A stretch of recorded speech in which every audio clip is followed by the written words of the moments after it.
Hello friends, कैसे हैं आप सब। मैं अंकिता गुप्ता आपका स्वागत करती हूँ आपके अपने YouTube channel Gurukul Techno Classes में एक कदम लक्ष्य की ओर। जैसा कि आप जानते हैं आपकी क्लास शुरू होगी तो जल्दी जल्दी से लाइक कर दीजिए, शेयर कर दीजिए, सब्सक्राइब कर दीजिए ताकि आपकी जो क्लास है आज की आपके फ्रेंड्स तक पहुंच पाए, वो भी इस क्लास का लाभ उठा पाए। जो आपकी लास्ट क्लास थी उसमें आपको हिंदी भाषा बताया था कि भाषा क्या है, आपकी उपभाषा हो गई कि बोलिए क्या, ये सब चीजें बताई थी। तो उपभाषा में आपको मैंने कौन कौन सी बता दी थी। जो आपकी शॉर्ट्स या ब्रंश में कौन सी थी, पश्चिमी हिंदी और राजस्थानी हिंदी। आज आपको हम आगे वाली बताने वाली तीसरी आपकी उपभाषा कौन सी है, देखिए। तो आपकी जो तीसरी उपभाषा है वो अर्धमागधी अपभ्रंश के नाम से जानी जाती है। जब हमारी प्राकृत भाषा का अंतिम समय था, वो अपने रास्ते से भटक गई थी, तो हमारी एक नई भाषा का जन्म हुआ। कौन सी? अर्धमागधी। अब इसे हमने क्या कहा? अर्धमागधी अपभ्रंश कहा। यही हमारी उपभाषा है। हमारी तीसरी उपभाषा कौन सी है? अर्धमागधी अपभ्रंश। जब हमारी प्राकृत भाषा अपने रास्ते से भटक गई तो इसे हमने अर्धमागधी अपभ्रंश के नाम से जाना। इसे हम पूर्वी हिंदी भी बोल सकते हैं। क्या बोल सकते हैं? पूर्वी हिंदी।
जब हमारी प्राकृत भाषा अपने रास्ते से भटक गई तो इसे हमने क्या कहा? अर्धमागधी अपभ्रंश का। इसे हम अपनी तीसरी भाषा के नाम से भी जानते हैं।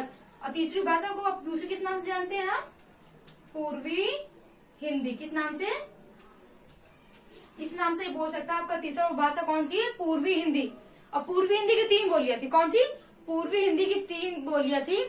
अवधी, आपकी छत्तीसगढ़ी हो गई, और बघेली।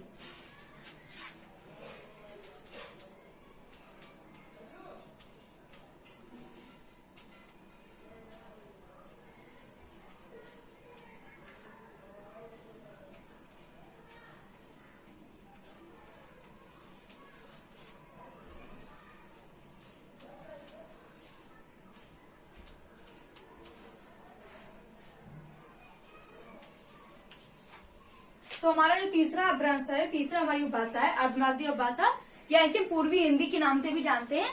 इसकी कितनी बोलियां हैं? इसकी 3 बोलियां हैं। अवधी, बघेली और छत्तीसगढ़ी। कितनी बोलियां हो गई? 3 बोलियां हो गई। अवधी, बघेली और छत्तीसगढ़ी। तो दोस्तों ये हमारी आपकी तीसरी उपभाषा यही समाप्त हो। जो आपकी चौथी उपभाषा है वो आपकी कौन सी हो गई? बिहारी हिंदी। कौन सी हो गई? बिहारी हिंदी। किससे विकसित है ये? आपकी मागधी अपभ्रंश से।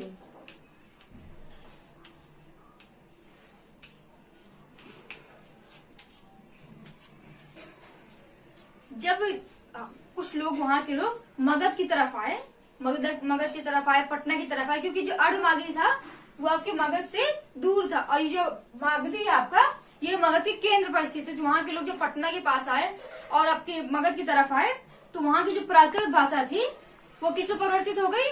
मागधी अपभ्रंश में। किसमें हो गई? मागधी अपभ्रंश में। तो उस मागधी अपभ्रंश से किस उपभाषा का आपका जन्म हुआ? हमारी बिहारी हिंदी का। किसका जन्म हुआ? बिहारी हिंदी का। तो लिख लीजिए।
जब मगध की ओर आए, पटना की ओर आए, क्योंकि जो आपका मगध है, मगध के केंद्र पर स्थित है। कहाँ पे? मगध के केंद्र पर स्थित है। आपकी जो पहली क्लास थी उसमें हमको बता चुके हैं, जो मगध के केंद्र पर स्थित मगध और पटना के आसपास का इलाका भी आपका मगध के अंतर्गत आता था। तो जो मगध की ओर आए, पटना की ओर आए, तो वहाँ की जो प्राकृत भाषा थी वो हमारी किसमें परिवर्तित होने लगी?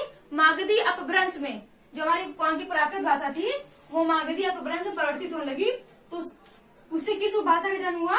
हमारी बिहारी हिंदी का। किस उपभाषा का जन्म हुआ? बिहारी हिंदी का। तो उसकी तीन भाषा, उसकी जो हमारी कितनी बोलियां हुई? तीन बोलियां हुई। कौन कौन सी? बगही, मैथिली और भोजपुरी। इसकी कौन कौन सी तीन बोलियां हुई आपकी देख लीजिए।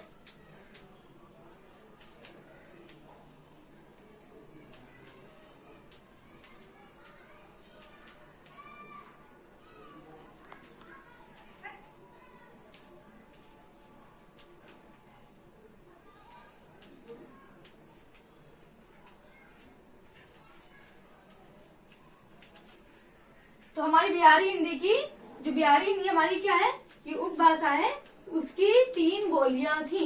कौन कितनी बोलियां थी? तीन बोलियां थी।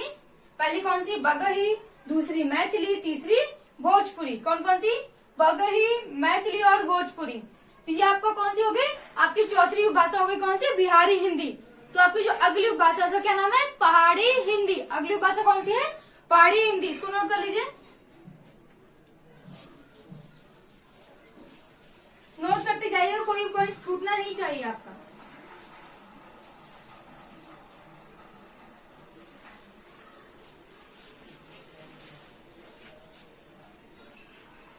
तो आपकी जो पांचवी भाषा थी, पांचवी भाषा कौन सी थी? पहाड़ी हिंदी। कौन सी? पहाड़ी हिंदी।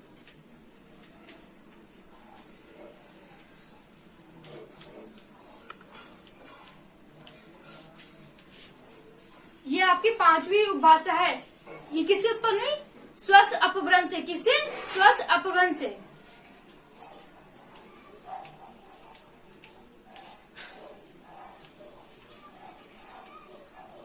किससे भी। तो आपकी जो पांचवी भाषा कौन सी है? पहाड़ी हिंदी। कौन सी है? पहाड़ी हिंदी। ये आपकी उपभाषा हो गई पांचवी। ये किससे विकसित हुई है? आपकी खस अपभ्रंश से। जो आपकी पहाड़ी उपभाषा, आपकी जो पांचवी उपभाषा हो गई वो क्या है? पहाड़ी हिंदी है उपभाषा आपकी। और ये किससे विकसित हुई है? आपकी खस अपभ्रंश से। किससे विकसित हुई है? खस अपभ्रंश से। और जो आपकी पहाड़ी हिंदी उपभाषा है इसकी दो बोलियां हैं। कितनी बोलियां हैं? दो बोलियां हैं। देख लीजिए,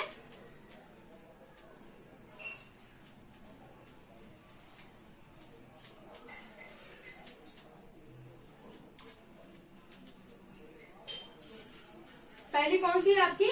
कुमाऊनी पहाड़ी हिंदी। कौन सी है? कुमाऊनी पहाड़ी हिंदी। और दूसरी कौन सी है? गढ़वाली पहाड़ी हिंदी। कौन कौन सी हो गई? कुमाऊनी पहाड़ी हिंदी और गढ़वाली पहाड़ी हिंदी। ये आपकी उपभाषा किसकी हो गई? बोलियां हैं आपकी पहाड़ी उपभाषा की। दो बोलियां हैं, एक कुमाऊनी पहाड़ी हिंदी और दूसरी गढ़वाली पहाड़ी हिंदी।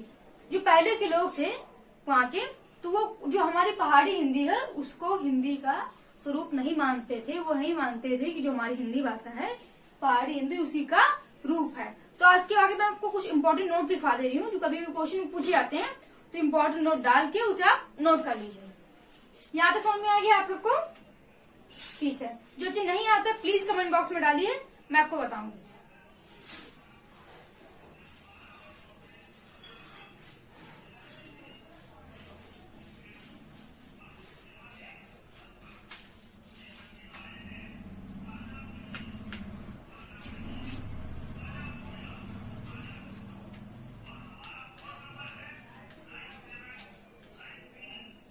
जो पहला आपको पॉइंट कौन सा है? जो हमारी खड़ी बोली है। कौन सी?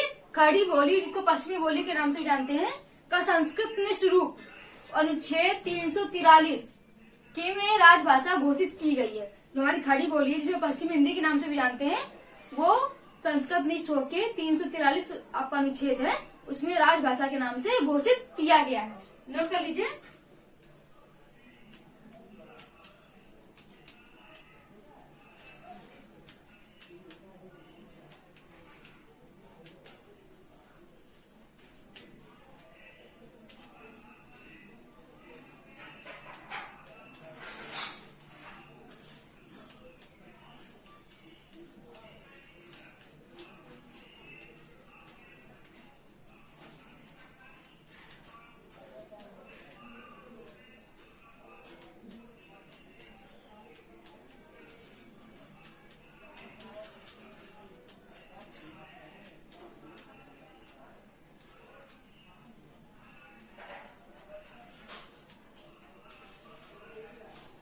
ये पहला पॉइंट हो गया। हमारा दूसरा पॉइंट क्या है कि आज की हिंदी का आधार क्या है?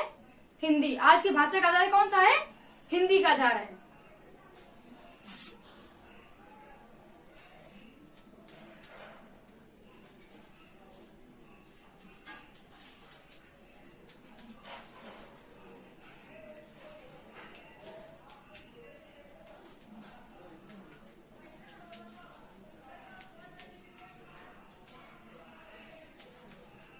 और जो हमारा तीसरा पॉइंट क्या है कि खड़ी बोली को कौरवी हिंदी के नाम से भी जानते हैं। किसके नाम से जानते हैं?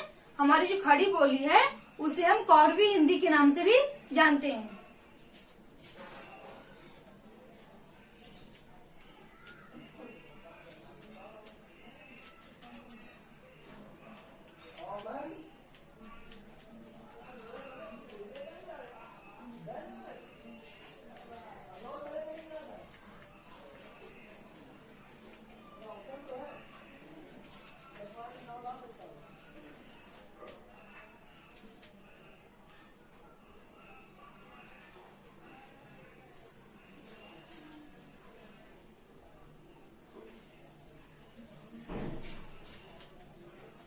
तो हमारे 3 पॉइंट कौन से हो गए? जो हमारी खड़ी बोली है जिसे हम पश्चिमी हिंदी के नाम से भी जानते हैं वह संस्कृत निष्ठ है। और 343 अनुच्छेद जो हमारा है उसमें क्या किया गया? इसे राष्ट्रभाषा घोषित किया गया है। क्या किया गया है? हमारी राष्ट्रभाषा घोषित किया गया है। और ये जो हमारी खड़ी बोली है पश्चिमी हिंदी है, ये क्या है? हमारी भाषा का आधार है। क्या है? भाषा का आधार। और तीसरा पॉइंट क्या आपका? जो खड़ी बोली है हम उसे कौरवी हिंदी के नाम से भी जानते हैं। किसके नाम से भी जानते हैं? कौरवी हिंदी के नाम से जानते हैं। ये इम्पोर्टेंट पॉइंट है आपके, तो प्लीज इसे नोट कर लीजिएगा ध्यान से।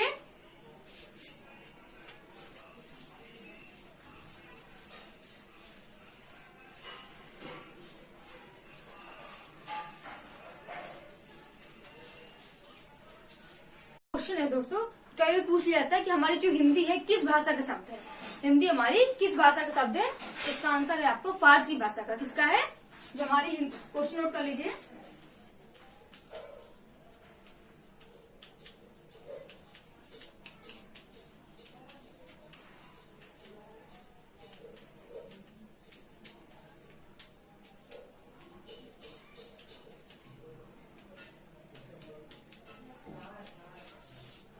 हमारी हिंदी किस भाषा का शब्द है? हमारी हिंदी फारसी भाषा का शब्द है।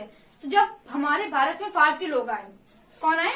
फारसी लोग आए, तो उन्होंने क्या कहा? वो अपने सा वर्ड को हा उच्चारित करते थे। सा वर्ड को हा के नाम से पुकारते थे, हा उच्चारित करते थे। वह सिंध के पास रहते थे। कहाँ रहते थे?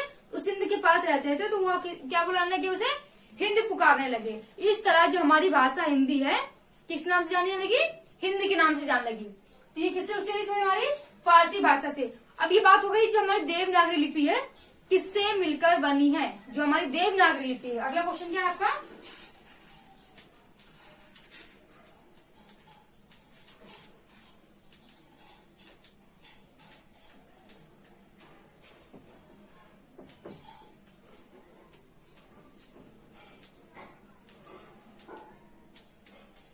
ये क्वेश्चन इंपॉर्टेंट है, हमेशा पूछे जाते हैं, तो प्लीज इसे नोट कर लीजिएगा ध्यान से। तो हमारा जो अगला क्वेश्चन है कि हमारी जो देवनागरी लिपि है किससे मिलकर बनी है? तो क्या क्या हो गया आपका? नेपाली, पंजाबी और हिंदी। किससे मिलकर बनी है? नेपाली, पंजाबी और हिंदी। जो हमारी देवनागरी लिपि है पंजाबी, नेपाली और हिंदी से मिलकर बनी है। तो आपकी आज की क्लास यही समाप्त होती है। तो आपका जो अगली क्लास है उसमें आपको बोलियों के क्षेत्र के बारे में बताने वाले हैं। आपकी कौन कौन सी बोलियां हैं, उसके प्रकार क्या है, सब कुछ मैं बताने वाली हूँ। उसके बारे में विस्तृत रूप से बताऊंगी। आपकी आज की क्लास यही समाप्त होती है। तो जो भी आपको नहीं सुननी है प्लीज जल्दी जल्दी कमेंट बॉक्स में कमेंट कीजिए, बताइए। मैं आपको सब कुछ डिस्क्राइब करने वाली हूँ। कुछ भी नहीं समझ में आ रहा प्लीज कमेंट बॉक्स में बताइए। और चैनल को लाइक कीजिए, सब्सक्राइब कीजिए और शेयर करना बिल्कुल मत भूलिए। और प्लीज घर पे रहिए, सेफ रहिए। ठीक है? आज के लिए थैंक यू।